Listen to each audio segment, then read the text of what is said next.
Assalamualaikum warahmatullahi wabarakatuh. Perkenalkan, kami dari kelompok 3 mata kuliah manajemen ternak unggas yang akan menyampaikan materi mengenai pemeliharaan ayam broiler pada kandang open house. Happy watching everyone. Lokasi dan tata letak kandang open house terbagi menjadi 3 bagian. Yang pertama, kondisi umum perkandangan. Kondisi dalam kandang terbuka sangat dipengaruhi oleh kondisi luar kandang seperti perubahan cuaca. Kandang terbuka biasanya terbuat dari kawat burung, sehingga menjamin hembusan angin yang masuk dalam kandang dan bisa memanfaatkan pergantian sinar matahari. Yang kedua, temperatur dan kelembaban yang optimal. Secara umum, suhu zona nyaman ayam broiler berkisar antara 20-25 derajat Celcius dengan kelembaban berkisar antara 50-70%. Apabila kenaikan suhu yang melebihi zona nyaman mengakibatkan heat stress pada ayam broiler, sehingga ayam akan mengalami penurunan pertumbuhan, penurunan pakan, peningkatan konsumsi air, dan berujung pada kematian. Yang ketiga, keadaan topografi yang optimal dengan mempertimbangkan kondisi suhu dan kelembaban lingkungan sesuai dengan karakter ayam, topografi dan tekstur tanah, luas lahan, akses transportasi, jarak dengan pemukiman warga, perizinan lokasi, dan jarak dengan peternakan lain.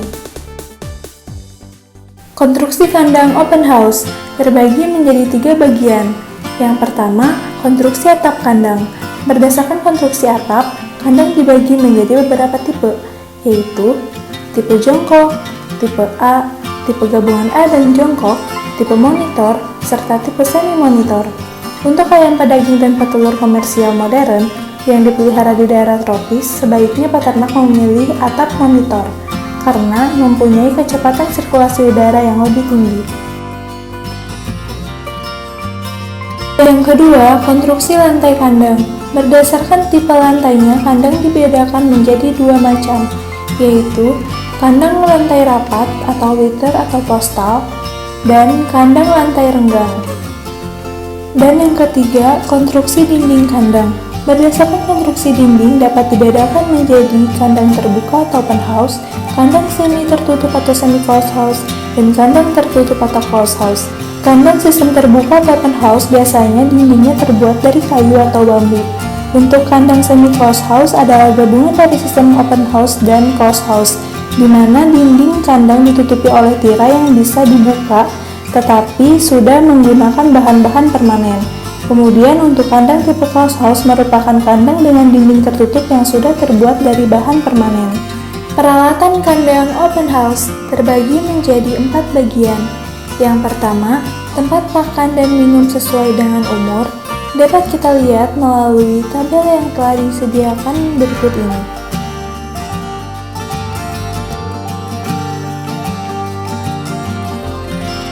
Yang kedua adalah brooder.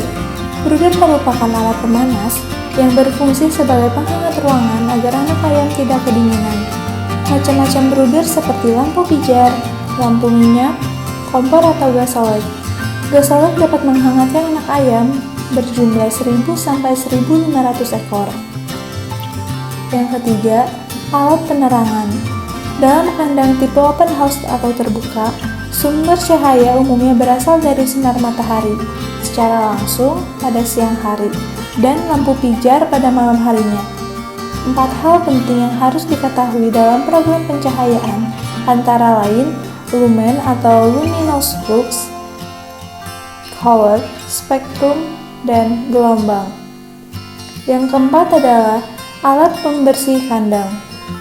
Peralatan untuk kegiatan sanitasi memiliki beberapa macam jenis peralatan, diantaranya yaitu sapu, sikat, ember, skop, pacul, sabit, parang, pengki, kereta dorong, serta mesin rumput. Persiapan kandang dan persiapan pemeliharaan terbagi ke dalam 4 bagian. Yang pertama, tata cara pembersihan kandang, metode fumigasi, dan pengapuran kandang. Dalam tata cara pembersihan kandang, semprot seluruh bagian dalam kandang secara merata, terutama lantai, dinding atau layar, dan bagian atas kandang dengan larutan deterjen 1-2%. Bisa diulangi sekali lagi apabila masih ditemukan cukup banyak bahan organik, terutama material feses yang lengket pada permukaan lantai atau dinding kandang. Lalu biarkan selama 3-6 jam, kemudian dibilas dengan air yang mengandung favorit dengan dosis 50-100 ppm. Boleh juga dengan desinfektan yang mempunyai efek residual yang lama, atau dengan soda api 1% dan bilas dengan air bersih, lalu biarkan hingga mengering. Kemudian semua dinding layar dipasang, sehingga kandang dalam keadaan tertutup dari semua sisi.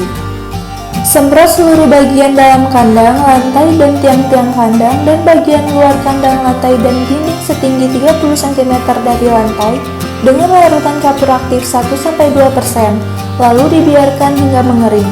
Semprot dengan desinfektan sekali lagi, terutama dari kelompok formalin, glutaraldehida atau formaldehida, dan kemudian kandang diistirahatkan. Selanjutnya ada metode fumigasi.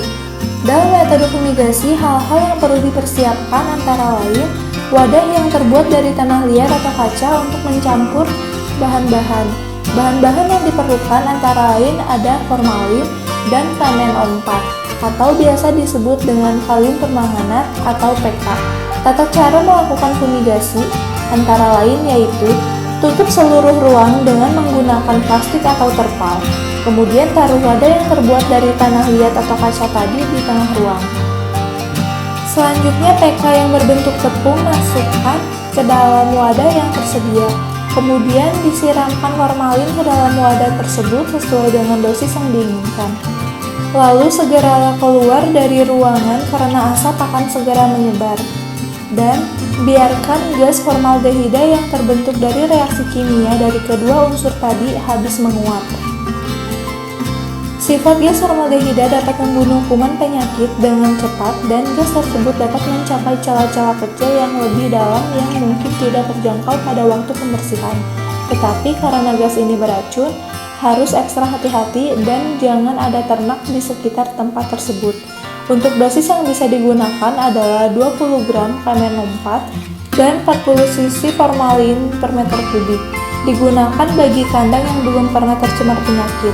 Untuk kandang yang pernah tercemar penyakit, dosisnya 2 kali lipat, sedangkan yang tercemar berat dosisnya 3 kali lipat. Lalu adapun pengapuran kandang. Proses pengapuran kandang ayam broiler dilakukan dengan cara penyiraman ke seluruh permukaan kandang, termasuk lantai, dinding, dan bagian langit-langit kandang. Selanjutnya yang kedua adalah pembersihan peralatan kandang dengan desinfektan. Hal-hal yang perlu diperhatikan dalam pembersihan peralatan kandang dengan desinfektan yaitu tempat pakan dan minum dikeluarkan dari kandang, tempat pakan dan minum dicuci dengan deterjen lalu dibilas, selanjutnya direndam dengan larutan desinfektan dan ditiriskan. Bila perlu, galon dan selang minum direndam dalam larutan asam sitrat dengan dosis 100-300 gram per 100 liter air selama 12 jam. Kemudian dibilas sampai bersih. Lalu pipa, selang, dan tower penampungan air dibersihkan dengan larutan asam sitrat dengan dosis 100-300 gram per 100 liter air. Caranya, tower penampungan air diisi penuh dengan larutan asam sitrat. Buka ujung pipa atau selang sampai larutan mengalir ke ujung. Lalu tutup ujung pipa atau selang tersebut dan diamkan selama 12 jam. Setelah itu dibilas sampai bersih dan pastikan dinding tower dan dinding pipa selang bersih dari segala jenis kotoran seperti sisa obat, lumut, lendir, dan sebagainya. Kemudian chipboard atau penyekat DOC dicuci dengan deterjen yang kemudian dibilas sampai bersih. Tirai dinding, tirai plafon, tirai sekat, tirai alas atau cover slat, serta tirai samping bawah direndam dan dicuci dengan deterjen. Dibilas sampai bersih, kemudian diberi desinfektan. Yang ketiga, lama istirahat kandang dalam keadaan bersih, yaitu dengan cara mengistirahatkan kandang selama 2 minggu dalam keadaan bersih. Lalu, selama istirahat kandang dipasang racun tikus pada beberapa tempat yang strategis sesuai dengan jalan tikus dengan racun yang bersifat antikoagulan. Tikus akan mati secara perlahan-lahan. Yang keempat yaitu perlakuan sebelum check-in.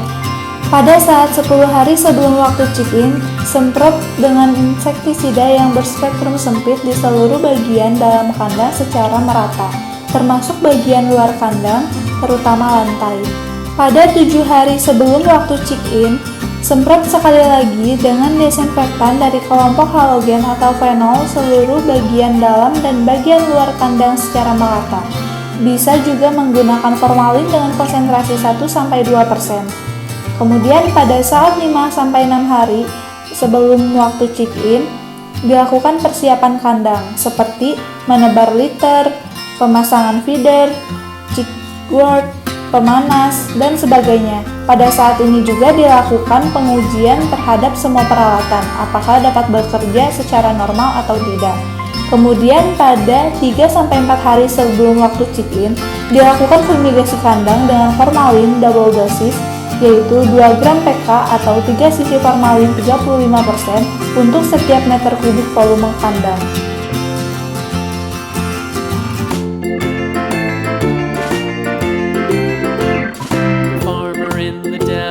The farmer in the dell, hi-ho the dairy-o, the farmer in the dell. The nurse takes the cow, the nurse takes the cow, hi-ho the dairy-o, the nurse takes the cow.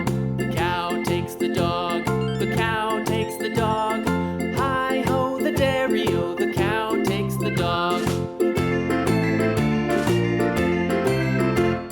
The dog takes the cat, the dog takes the cat, hi-ho the dairy-o, the dog